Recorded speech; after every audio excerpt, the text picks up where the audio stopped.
Hey Pisces, welcome to your Pisces General Tarot reading, and let's get right to it. So give us a message for Pisces that is clear, true,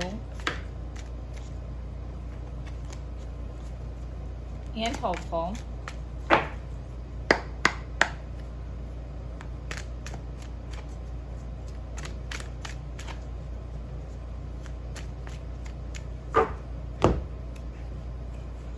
So you're feeling stuck in some fear, Pisces. Okay, we're gonna go a little bit in depth on this card. So you're stuck in some fear. So this person, right, has, just go on a little adventure with me. This person has been kidnapped. They were held for ransom. They didn't know what was going to happen to them, if they were going to be harmed, if they were going to be killed. They probably spent some time in the trunk of a car. Maybe it had been hours, maybe it had been days, maybe it had been weeks, who knows. And the ransom was paid. So in the trunk of this car, they're driven out to this isolated place, and they're set free, but they're surrounded by swords. And the captors tell this person, don't take your blindfold off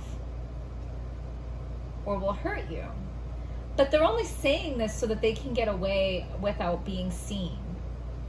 They're long gone now. But this person is still scared to take off the blindfold. Now, maybe they sense that they're surrounded by swords. Maybe they sense that when they take off the blindfold, the surroundings are not going to be warm and welcoming. That all well might be true, but taking off the blindfold and facing the reality of what's around them so that they can figure out a plan to get out of it is much better than just standing there in fear with the blindfold on. And this person is going to stay there in fear with the blindfold on until they have the courage to take it off, until they have the courage to see the reality of what's around them, until they have the courage to come up with a plan to get out of it. So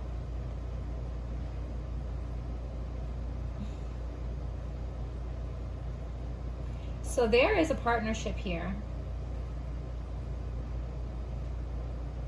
or coming, that is divinely guided, that very well could be your divine partner. But you're not going to be able to make your way towards them if you don't take off the blindfold. So whatever you've been through in your life, Pisces, whatever you've been through in your past has been really traumatizing. But you need to look at it, you need to face it, and you need to find a way to deal with it before you're going to be able to find this divinely guided union.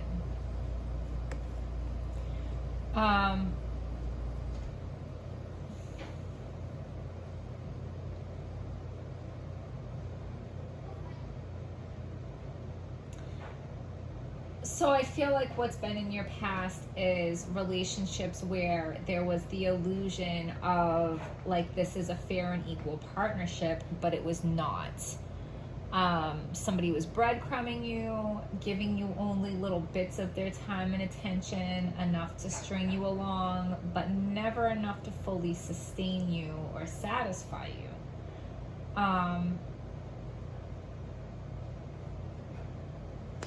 And that has created this Eight of Swords energy where you're like, you know what? I don't want to date. I don't want a relationship. I don't want to deal with this. So I'm just going to sit here with my blindfold on and be traumatized. But the next thing that's coming for you is your divine partner. It won't be like that because it will be divinely guided. Now I'm getting a lot of this energy for a lot of different signs. A lot of people seem to be either finding their divine partner or on the path to finding their divine partner. Because what's going on in the world right now, we're all meant to stay home, okay? We're not allowed to go out into the world. So we're creating our own world in a much smaller environment. North Node in Gemini. What is Gemini? Our immediate surroundings. Our immediate surroundings now are going to be our whole world because we can't venture out like we used to. So if you're going to spend the majority of your time at home, shouldn't you be home with someone? And if you're going to be home with someone, shouldn't you be home with your divine partner? Because you don't want to be stuck at home with a karmic where maybe there's abuse or toxic habits or whatever. So I think a lot of us are coming into union with our divine partners right now to face what's going on in the world together with our divine partner. Okay? That is like the olive branch that God is extending to us all to get through these hard times. Because we do become stronger when we find our divine partner. We do have a lot of spiritual development when we find our divine partner. So in order for you to move towards your divine partner or move forward with your divine partner, you're gonna have to let go of baggage from the past, flat out. Okay? And you will. Okay? You're testing the waters. You are mixing the cups. You are opening your third eye chakra. And you know, you might be going slow but steady, but listen, once you take off this blindfold and you're gonna have to look around and be like, it's isolated, it's dark, it's dreary, it's wet, I'm stepping in a puddle, this place is ugly, right? But then you're gonna find this path to go down that's gonna lead you to a more beautiful place. It's going to lead you to this where it's not dark and dreary anymore, is it? It has fruit trees and it's abundant and it has green grass and mountains and your divine partner with lots of beautiful sunlight. So you go down the path and you're going to find your treasure. So you have to start somewhere, testing the waters, right? You're going to take your time getting there. It takes patience. The Temperance card is asking you to have patience because you need to go through your own process. Like God doesn't give us our divine partners until we're ready, at least ready enough. Okay? Because it's something so special and so sacred that God isn't going to give it to us if we're just going to fuck it up. All right, Pisces? And no offense, but Pisces are well known to self-sabotage. So you need to get your shit together a little bit more before God is going to give you this divine partner, but it is so necessary and it is so needed. Give us a message for Pisces that is clear. True. Protect the fruits of your labors. The fruits of your labors. So once you get this divine partnership, protect it at all costs, because by the time that you get this divine partnership, you would have worked very long and hard to earn it. So once you get it, protect it. When you have something precious, you protect it, which means making decisions to protect your decisions. Okay, let that sink in. Making decisions to protect your decisions. If you make a decision to not cheat on your partner, you have to make other decisions to back up that decisions, meaning maybe don't be drinking around people of the opposite sex, maybe not having private conversations with people of the opposite sex. If you decide that you're not going to drink alcohol anymore, don't be around people that are drinking alcohol. Like if you know you're going to make bad choices when you're drinking, so you decide not to drink, then you need to make choices to make sure that you will be able to live up to that not drinking, okay? So prepare for possible challenges that lie ahead. Environmental conservation. So I feel like nature is something that is very important to you and is also going to be important to your divine partner. You guys might want to be more in touch with nature, live a more natural lifestyle, live off the land as much as you can. But it also says prepare for possible challenges that lie ahead. So just because you find your divine partner does not mean it's all fun and games, it's all perfect, peace, love, and joy. No.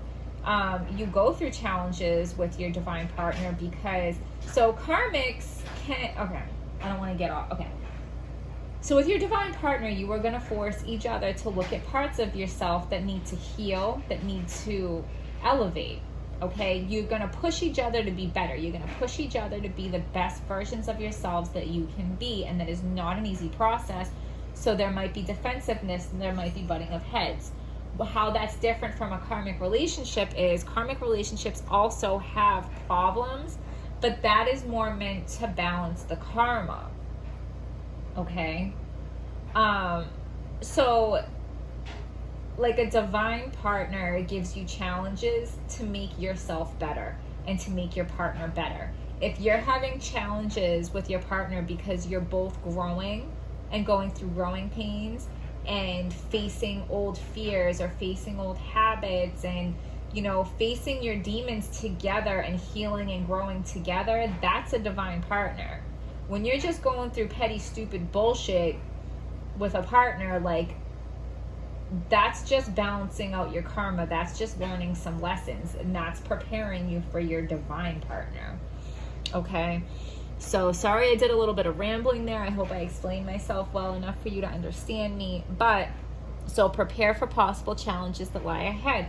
When you're with your divine partner, say, you know, let's picture the Chariot card, and you're on this journey with your divine partner. There are going to be bumps in the road. When you hit a bump in the road, it might give you a flat tire. So when you get a flat tire with your divine partner, what do? You get out and you figure out how to change the tire, fix the flat tire, and keep going. Okay? So there are going to be bumps in the road, but you just fix it and you move on. Okay? But to minimize the bumps in the road, make choices to protect your relationship and make choices to protect your decisions to protect your relationship. Okay? So we're going to leave it there, Pisces. I hope that was helpful. I hope my rambling made sense. Please hit like, subscribe, comment, and I will see you guys next time.